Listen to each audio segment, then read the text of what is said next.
नए 9th class के सभी विद्यार्थियों, देखिए आज हम पाठ 2 यानी कि 10वां पाठ है। वैसे ये बाघ ये ललद के द्वारा है लिखा हुआ।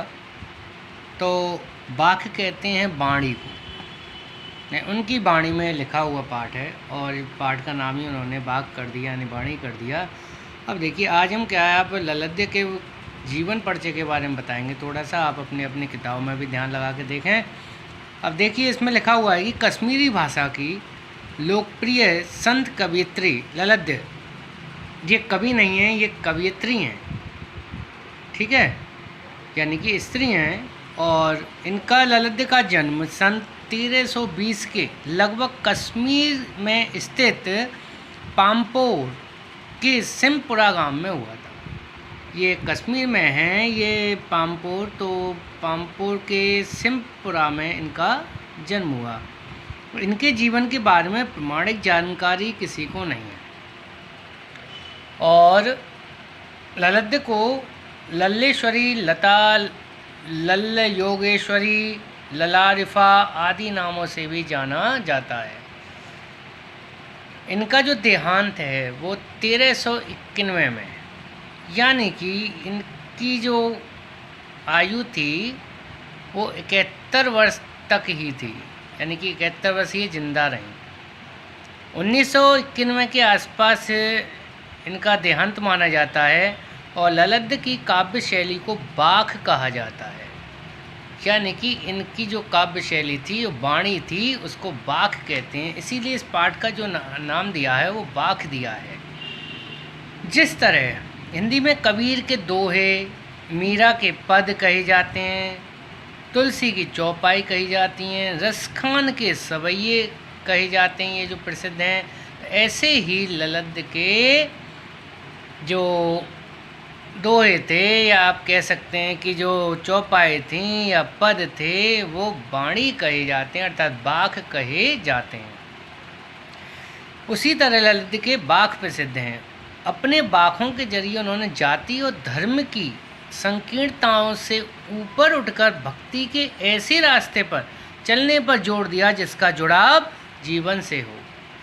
यानी इन्होंने क्या है, मनुष्य के अंदर जो भावनाएं हैं वो किस तरह से होनी चाहिए, व्यक्ति को किस तरह से समाज में एक अपनी प्रतिष्ठा बनानी चाहिए, उनको अपने अंदर से किस चीज़ को बाहर निकालना चाहिए। मनुष्य के क्या है, हृदय में क्या है, बहुत पाप भरे हुए हैं, उन पापों को क्या बाहर निकाले। कुढ़न भरी हुई है, जलैशी भावना है, इन सब का त्याग करे, तब जाके क्या है, मनुष्य कहना चाहिए कि संत बन सकता है। संत यानी अच्छा पुरुष बन सकता है। जब तक क्या है, ये जो बातें अगर मन में रहती हैं तो वो मनुष्य नहीं होता है, वो तो क्या है, एक तरह शैतान का रूप है। परंतु आज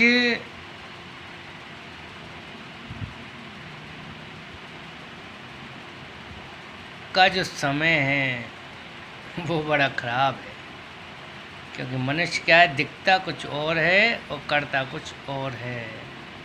तो यहाँ पे कवित्री ने तो क्या है, जो संकीर्णता है उससे ऊपर उठकर चलने के लिए कहा है। अब देखिए उन्होंने धार्मिक आडंबरों का विरोध किया है। आडंबर नहीं करने चाहिए, हाँ ईश्वर की भक्ति करिए, परंतु आडंबर वाली भक्ति मत करिए। प्रेम को सबसे बड़ा मूल्य बताया है, परंतु आज क्या है, प्रेम नहीं बल्कि नफरत। एक दूसरे को क्या है, मात देने की चाहत में मनुष्य अपना ही खो बैठता है, परंतु ये ज़्यादा चल रहा है। तो इन्होंने लोक जीवन के तत्वों से प्रेरित ललद्य की रचनाओं में तत्कालीन पंडिताऊ भाषा, संस्कृत और दरबार के बोझ से दबी फारसी के स्थान पर जनता की सरल भाषा का प्रयोग हुआ है। यानी कि ये नहीं है कि संस्कृत ही बोली जाए या फारसी बोली जाए, क्योंकि उस समय क्या संस्कृत और फारसी का ज़्यादा क्या प्रचलन था। इसलिए पहले क्या जो भी पढ़े लिखे जो पुरुष थे वो संस्कृत या फारसी बोलते थे, क्योंकि जो भाषा ही उनकी क्या संस्कृत थी पहले। तो इन्होंने कहा कि संस्कृत और फारसी से कोई मतलब नहीं है, बल्कि क्या है, जो जन भाषा है उसमें ही व्यक्ति को बात करनी चाहिए, उससे ही क्या दूसरे व्यक्ति को समझाना चाहिए, उसको ही समझना चाहिए, उसको ही बोलना चाहिए, जिससे कि सभी व्यक्तियों को क्या है वो भाषा समझ में आ जाए। वो बात नहीं होनी चाहिए कि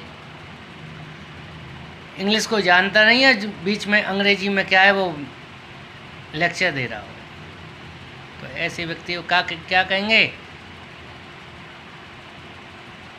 क्या कहेंगे ऐसे व्यक्ति को? बावड़े गांव में ऊंट।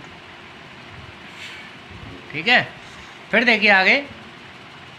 यही कारण है कि ललद्द की रचनाएं सैकड़ों सालों से कश्मीरी जनता की स्मृति और वाणी में आज भी जीवित हैं। वे आधुनिक कश्मीरी भाषा का प्रमुख स्तंभ मानी जाती हैं, क्योंकि इन्होंने क्या है समाज को ऊपर उठाया।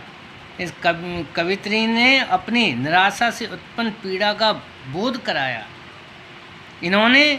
कवित्री ने सबको आशावादी दृष्टिकोण प्रेरित किया कि व्यक्ति को क्या है आशावादी होना चाहिए।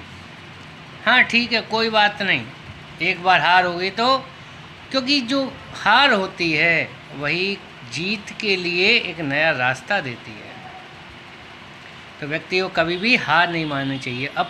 अपने मन से अहंकार को दूर करना चाहिए। अहंकार नहीं होना चाहिए व्यक्ति के मन में। जो धार्मिक जो रूढ़िवादिता हैं, भारी आडंबर है, उससे मनुष्य को दूर रहना चाहिए। और मनुष्यता और स्वयं मनुष्य के भीतर ही क्या है परमात्मा का वास होता है। तो ऐसी बातों को क्या है इसमें बताया है। तो इसका अर्थ कल से चालू करेंगे। धन्यवाद।